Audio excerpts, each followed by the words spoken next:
Okay, let's talk about how laydown runs work at Saia. Hey y'all, yes. The other day I asked on my community tab in YouTube for ideas of what you guys wanted to see me make videos on. Now I had lots of questions, and eventually I'm gonna try to get to all those questions that I can to make videos on. But if I needed a direct response, I answered you in the comments on there. Now, two guys asked me about a subject, the same subject, a little bit different spin on that subject, and that's laydowns. So, Jeremy714 asked me, just starting out in line haul, do you do very many laydowns? And that's probably, just starting out, that's when you're going to do the most laydowns, most likely. And the reason for that is when you start at Saia in line haul, unless your terminal that you're hired in at is so short of drivers that you get a bid run right away, you're going to be what we call a system driver. Now, a system driver, extra board, whatever you want to call it, we call it system driver. You run the system, you run our system. And you may come in on a Monday night and they send you, so let's say Dallas, you come into Dallas, you're out of Dallas, and they send you to Kansas City. Well, the next day when you wake up, Kansas City's a laydown, so the next day you wake up, they may send you to Denver and you lay down there. Then maybe come back to Kansas City, or maybe go down through Albuquerque, I don't know. But you may do that all week long and be gone the whole week. Or you may come in on a Monday night and they says, you're gonna run so-and-so's run this week, he's on vacation, and you may turn Prescott every night. Or you may do something in between, right? Do a lay down, come back the next day, then do a turn the next day, a combination of them all. Now, for me, when I started in 05 in the system, trying to get out and stay out was the best way to make the most money, because there's a possibility you get back in after a lay down or after a turn, and that next night they may cut you. I don't know how often that's going on right now. I think we're busy enough where it's not that much. But back then, there's a possibility of getting cut if you ended up back in your home domicile. So I try to stay out all week. So if you're gonna, either way, when you start out, bring enough clothes and bring enough food if you like to eat in your truck for the whole week. And if you end up going home, you end up going home. If you stay out all week, you're ready. Now, bid runs, in Dallas, I think we only got like two bid runs that are laydowns now, and they're basically the same run. One starts on Monday, one starts on Tuesday, and they're 3 2s. If you start on Monday, the week you start on Monday, you lay down Monday, Wednesday, and Friday. And then the next week, you'll lay down Tuesday and Thursday. So it's 3 2s. So after 2 weeks, you've averaged 5 days a week. And so it averages out. One week will be a bigger paycheck, and the other one will be smaller, but they even out, if you understand what I'm trying to say.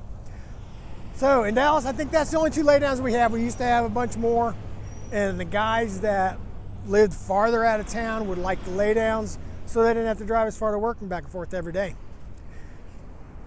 Now, that run that I told you about that we have is the one I'd really like to have. It goes to Utah, Alabama, which is about 40 miles or so inside Alabama on 20 going east, right?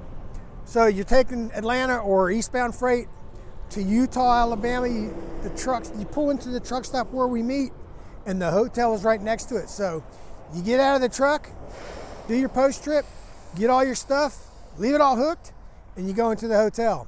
Saia employs a driver that lives in the Utah area. He comes, parks his car at the hotel, gets in the truck, goes to Atlanta, does his drop and hook, takes his 30-minute break, comes back, drops it off the same way. You get up, go out to the truck, do a pre-trip, and you leave. Now for me, getting older, that seems like pretty easy on my body. It's decent miles, and that would be a great run to retire on if I could get the 2 guys that are on those run to retire now. I'd get on it if I could get it. I don't know. There might be somebody still ahead of me that would want it.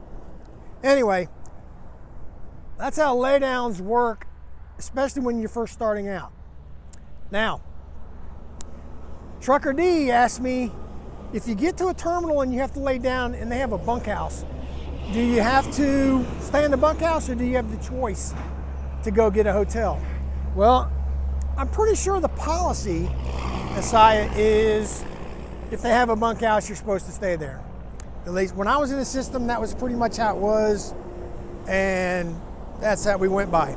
Now, I don't know how strict they are on keeping to that now. They may have a little wiggle room on that. I'm not sure, except from personal experience. Now, bunkhouses, it started out as an old school LTL freight hauler thing that I think all the companies had them back then. There probably just wasn't decent hotels, or they were in places that there wasn't any hotels. And the terminals would build a bunkhouse, so if you laid down, you stay there. Now, Saia originated in Houma, Louisiana, so their first initial growth was in the Louisiana area. So all those old terminals in Louisiana, for sure, have bunkhouses. Now, I don't remember if Houma ever had one, but I know the times I laid down in Houma, back in 05, 6, 7, back then, I stayed in a hotel. So either they stopped using it, didn't have one, or got rid of it at some point. Now, I've heard rumors of other Louisiana bunkhouses being closed because they're old. I mean, they're probably hard to maintain, but there may still be some open. I'm not sure. I haven't even heard lately. Now, the one experience I did have a couple months ago, if you remember, I broke down coming back from Stanton, had that hot brake situation where they smoked the brakes, and they towed me to Odessa, and I had to lay down in Odessa. Now, Odessa has a bunkhouse. The reason is the old terminal, before they built the new one, didn't have one, and the oil boom was going, and you get to Odessa, you might not get a hotel room if you have to lay down. I think I looked at 5 different hotels before I found one time. So when they built the new terminal there in Odessa, they built the bunkhouse. Now, when I broke down that day, it was on a Saturday, I think, and I told Central Dispatch, I said, I'm not gonna stay in the bunkhouse in this situation, especially. And they said, no problem, and they actually told me which hotel to go use. So they're either not using it right now when the oil fields aren't as busy, or they gave me that choice that one time, I don't know. But that's how laydowns work at Saia. That's how the bunkhouses work at Saia. Thanks for asking those questions, guys. Now, go down in the description. Check out all my links. My email is there if you're interested in coming to work for Saia. Send me an email and I will send you my referral information. The Saia employment website is down there too. That's how you put in your application. Mark me down as a referral. Now, like this video if you please, and if you haven't done so yet, subscribe to the channel. I'd appreciate it. And we'll see you later.